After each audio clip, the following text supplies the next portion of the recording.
inevitably a devotee will recognize who's been with them all along. Just like when someone comes in connection with Krishna consciousness, they have a tendency, upon reflection, after some time, they can see certain events in their life, maybe just prior to the connection, and how they can trace some sort of divine movement there.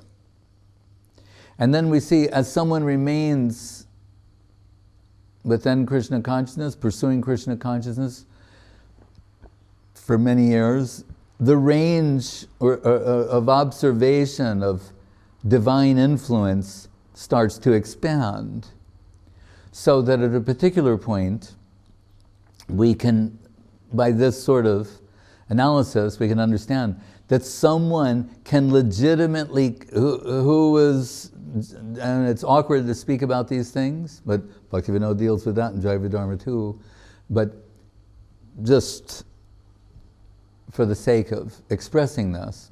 So someone is a conditioned soul, but they come in connection with Krishna consciousness by the grace of Guru and Vaishnava, then the range of their vision of observing divine influence in their lives starts expanding. They can come to the point of honestly saying in a heartfelt way, I do not remember a time when I was ever forgetful of Krishna. Because actually, there's only Krishna. Where Shankaracharya is half right. It's an illusion to see things other than Krishna or not in relation to Krishna. That's the difficulty. Where they're told, what is the nature of the Mahabhagavata?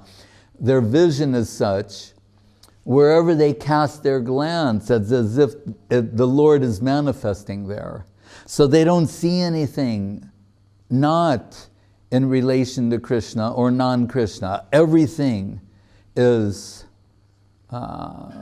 Krishna and part of Krishna.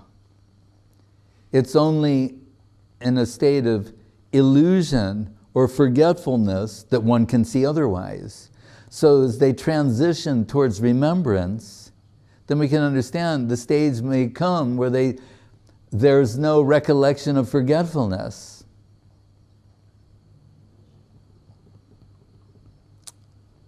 Does that make any sense?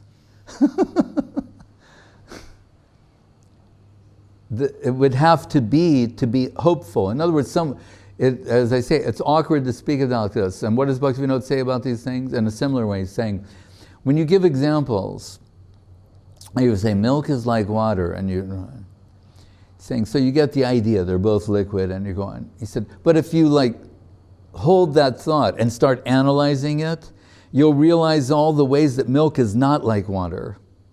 And then you'll miss the point of the example.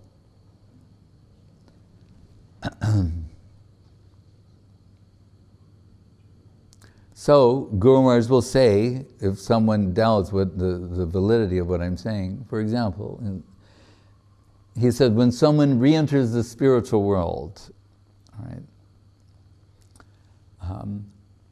everything is known to them, everything is known, just as when a person awakens from a dream.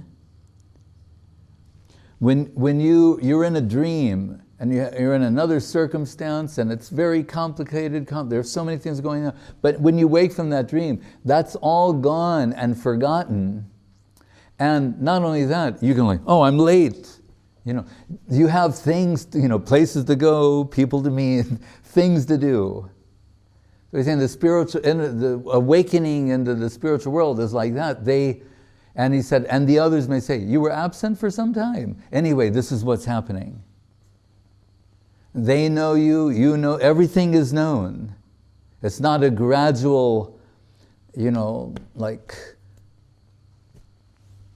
it's all manifested. As if one had been in some sort of a dream. And just like we know, for the most part, dreams, you can say, oh, you recall a few dreams you've had, but for the most part, not. just gone. Upon waking, it vanishes. And there may be an interim state where half in the dream world, half in the wake world. But once one is awakened, the dream state is irrelevant. So the Vedas say, asanga hyayam purusha. The soul is never actually polluted or contaminated. But it's forgetful, deluded, subjected to illusion, but it's never actually polluted, contaminated.